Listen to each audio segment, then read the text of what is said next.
But he made his name off of the red pill. The Matrix. The red pill is the niggas like Neo. The blue pill are the agents. That red pill. The red pill's where it's at.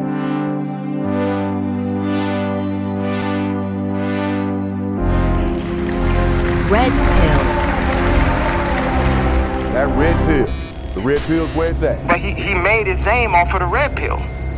Welcome back to the Deep Dive. Today, we are going to step into a world that is pretty raw, often uncomfortable, and, well, it's a massive part of the modern internet. It really is. We're peeling back the layers of the manosphere, specifically looking at the frustrations that are just boiling over in the world of modern dating.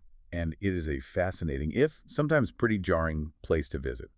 We're talking about a space that's defined by, extreme cynicism and a highly transactional view of human connection. Right. We're doing a deep dive today into a stack of transcripts from a YouTube channel called Red Pill Rage. The hosts, they go by Rage and Henzo, and they've got a producer, Scarecrow, who chimes in sometimes. So what's the vibe here? Is it just two guys with microphones complaining? I mean, it's a bit more systematic than that. And look, we should probably offer a disclaimer before we really get into it. Good idea. Our mission here is just to analyze the source material to report on the worldview these guys are projecting. We're going to be talking about their specific opinions.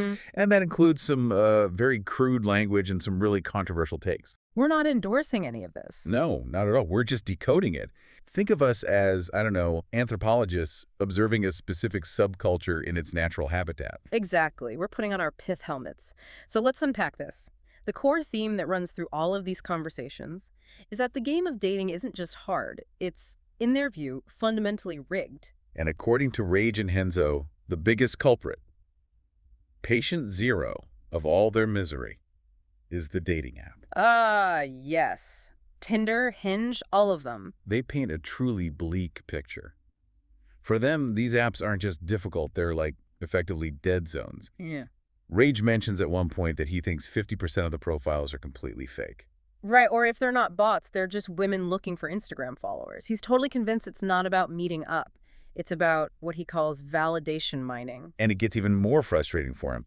He talks about paying for the premium memberships, gold, platinum, the top tier stuff. And still getting nowhere. Absolutely nowhere. It's the pay-to-play frustration. He feels like he's put the coins in, but the machine just won't give him the prize. When he actually claims he was shadow banned. I thought this was a fascinating detail. Avoid. He's convinced the algorithm suppressed his profile because he posted pictures that had weed in them. Wow. So it's not that his profile wasn't appealing, in his view. It's that the system itself, the algorithm, conspired to silence him. He sees the apps as a rabbit hole where you just throw money and get nothing back. So if the apps are a scam in their eyes, where do they go? This brings us to what they call the new wave. And honestly, this surprised me because it feels so retro. So retro. They're all about speed dating. It's ironic, isn't it? Yeah. They view it as the only way to bypass that digital filter. It's their attempt to get back to face-to-face interaction. But hold on, because the picture they paint is not romantic at all. You're in a loud cafeteria, bad lighting, and a bell rings. You have exactly 7 minutes. Sounds awful. Rage describes it as this high-pressure sales pitch. You have to bundle your whole value into 7 minutes. You're sitting there explaining your job, your life, everything, before that bell dings again. Just a logistical nightmare. They complain you can't even hear the other person. You're basically shouting your resume at a stranger. It just strips away all the nuance of flirting. And Rage shares this one painfully awkward anecdote that really stuck with me. He's on a speed date. And he knows immediately, within 10 seconds, he is not interested. Oh, no. He says it was the longest 7 minutes of his life. Just sitting there staring at the clock. But the one that really shows their mindset is the one with the lawyer. Oh, this was painful to read. He sits down with a woman who's a lawyer, and Rage just admits he checked out. He starts looking at his phone right in the middle of the date. Why? He said he felt judged by her. But then a woman at the next table calls him an asshole for it. And here's the twist Rage loves. Later, that same woman decided he was cool because he didn't care. So apathy becomes a power move. If you care, you lose. If you check your phone, you win. It's so strange. But the most brutal part, according to them, isn't even the date. It's the rejection sheet afterwards. This is where it just gets humiliating. You have to circle yes or no on a piece of paper for every single person. Yeah, and Rage talks about the awkwardness of circling no on someone, handing in the sheet, and then immediately seeing them at the bar. That is rough. On an app, you swipe left, and they just vanish into the ether. Here, you're rejecting them to their face, pretty much. So speed dating's a mixed bag. This leads them to the cold approach, just walking up to women in public. Rage mentions trying this at a Stop and Shop. The classic grocery store pickup. Right. And he gets a number. But his takeaway isn't, hey, this works. It's that it just leads to flaking. What does he mean by that? He argues women will give out a number just to be nice, just to de-escalate the situation, but they have zero intention of ever actually meeting up. And this is key to their whole mindset. They see that social politeness not as a courtesy, but as a lie, as a waste of their time. This brings us to the broader economic theory they have about dating. And I say economic because they don't talk about dating like a social activity. They talk about it like it's Wall Street. They absolutely do. They have fully financialized their love lives. One of their central arguments is that social media has completely destroyed what they call the local dating market. Okay, let's break that down. The local market versus the global market. So the theory goes like this. 20, 30 years ago, you only competed with the guys in your town. If you were a decent guy with a job, you had a shot. Now, thanks to Instagram and TikTok, Rage argues a local guy is competing with rich men globally who can just fly them out. The fly them out phenomenon. Exactly. It suggests a woman's perception of value is totally skewed by what she sees on her phone. Rage believes that to get attention now, a man has to lead with his wallet or, his follower count. He says specifically, women won't trust a man without clout. If you don't have a mansion or a Lamborghini in your photos, you're basically invisible. An NPC. And this feeds right into their belief that women's egos have been artificially inflated by all this validation. Rage proposes this thought experiment to prove it. He calls it the garbage bag experiment. This was wild. I had to read this section twice. He literally claims that a woman could walk down the street wearing a garbage bag like a hefty cinch sack, and she'd still get hit on by 5 guys. As long as she's remotely attractive. In his view, this proves women have it easier. The demand is so high they don't have to put in any effort. It's a perspective that is just dripping with resentment. And that resentment spills over into the gym, of all places. There's this whole rant about women wearing makeup, fake eyelashes, and yoga pants to the gym. Rage sees it as a trap. He says they're dressing that way for validation. But, and here's the catch-22 for him, men are then forced to look away so they don't get labeled as creeps. He feels like he's being baited into looking and then punished for it. It all circles back to this idea of transactional dating. Every single interaction is seen as a purchase. Yes. They complain about spending $100 on dinner and getting no results. Rage compares it to a buyer-seller dynamic. The man buys the food and alcohol, and the woman sells her time. There was one part of the transcript that really clicked for me on this, the bit about the bartender dilemma. Right. Most people get that a bartender is being nice because it's their job, it's hospitality, but Rage and Henzo, they can't compute that. They talk about how hard it is to hit on a bartender because they can't tell the difference between genuine interest and just customer service. Because they assume all interaction is a transaction. If she's smiling, she must be selling something. The idea of just genuine, non-monetary kindness seems totally foreign to their worldview. And this distrust, it just permeates everything. Let's unpack that because they use a specific term I think a lot of people know, situationship. Right. They define modern romance not as a relationship, but as an entanglement. And interestingly, Rage argues that men are usually content with that ambiguity. He claims it's usually the woman who asks, "What are we?"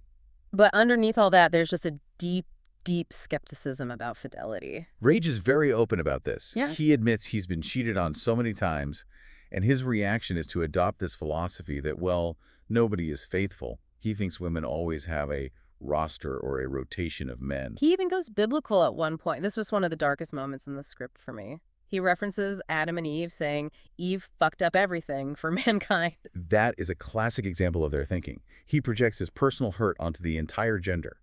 Because he was hurt, he feels justified in doing whatever he wants now.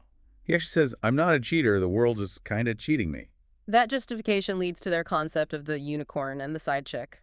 It's the idea that one woman cannot possibly check all the boxes. Rage lists them out. Emotional needs, physical attraction, specific sexual acts. He argues that even if you find a woman who checks, say, 50% of the boxes, gaps are always going to remain. He uses the example of a Sarah Michelle Gellar lookalike. He says you could be with your dream girl physically, someone who looks like Buffy the Vampire Slayer, but if she doesn't perform specific acts, and he mentions oral sex explicitly, then a man will inevitably stray. It implies that men are biologically incapable of monogamy unless every single desire is met on demand. It turns the partner into a service provider. If the service isn't 100% complete, he just outsources the rest. Speaking of specific desires, we have to talk about the sexual politics here. It gets graphic, so fair warning to everyone listening. They play a game of Would You Rather that reveals a lot.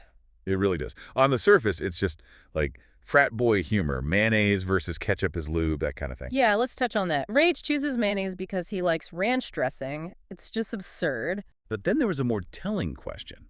Would you rather have only oral sex or only anal sex for the rest of your life? Rage didn't hesitate. Not for a second. He chose anal sex.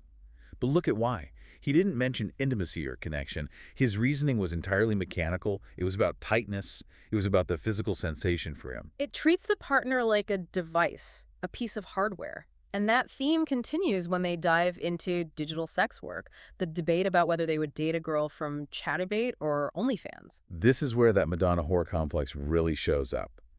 Wade says he would date a cam girl, but he wouldn't take her seriously. He wouldn't bring her home to mom. His reasoning being that she's being used by thousands of men. Exactly. He views her as a depreciating asset. He claims that even if he's dating her, the fact that other men are viewing her body devalues her exclusive worth to him. This leads to some of the most dehumanizing metaphors in the entire transcript, and this was hard to read. Yes, and this is where the language becomes very difficult. They compare women to inanimate objects. Yeah. Rage compares sexually active women to doorknobs, implying that everyone gets a turn. He also uses the term trash cans. And there's a story about a woman from Niagara Falls where he complains about her hygiene, describing her mouth as being dry like sandpaper. It's a profound lack of empathy. The partner is described solely in terms of how well they function as a tool for his pleasure. Yeah. If the tool is dry or used, it's discarded or mocked. They also touch on their own consumption of pornography. And honestly, this felt like a moment of accidental self-awareness. It was. They talk about watching porn from a really young age, 12, 13. Rage admits to watching gonzo porn, which is typically very raw, no narrative, just the act. And he admits that it leads to desensitization. He says you need more and more extreme content just to get the same reaction. Which connects right back to why they find regular dating so unsatisfying. If your baseline for arousal is extreme, performative pornography, a normal interaction over coffee is going to feel, well, boring. It explains the constant search for the unicorn who acts like a porn star. So what does this all mean? We've gone through the apps, the money, the cheating, the sex. It's a lot.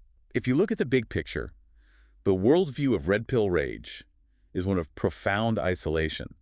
These are men who feel the modern world has rigged the game against them. They feel swindled by apps, priced out by social media, and emotionally unsafe in relationships. Correct. And their response to that feeling of powerlessness is to try and seize control through cynicism. They reduce women to variables in an economic equation because variables are easier to control than human beings. It's a transactional defense mechanism. I won't let you hurt me because I already know you're just selling something. Precisely. These transcripts offer a window into a specific subculture of male frustration. And even if you find the views objectionable, and many will, it's important to understand this rhetoric is shaping how a lot of men view modern dating. It's a heavy place to land, but I think that's why we looked at this. It's easy to just dismiss guys like Rage and Henzo as angry voices on the internet, but the data points they obsess over, the swipe rates, the follower counts, the transactional nature of modern life, those are things we all deal with. Exactly. They're the extreme symptom of a very common cold. They've taken the metrics of modern dating and let them eat their humanity alive. So the question to leave you with is this. Is the extreme cynicism we heard from Rage and Henzo just a fringe reaction, or are they just saying the quiet part out loud about a system we've all sort of bought into? When we treat people like profiles, are we surprised when they start acting like products? That's the real warning here. Something to think about next time you swipe right. Thanks for taking the plunge with us today on The Deep Dive. We'll see you next time. But he made his name off of the red pill. The Matrix. The red pill is the niggas like Neo. The blue pill are the agents.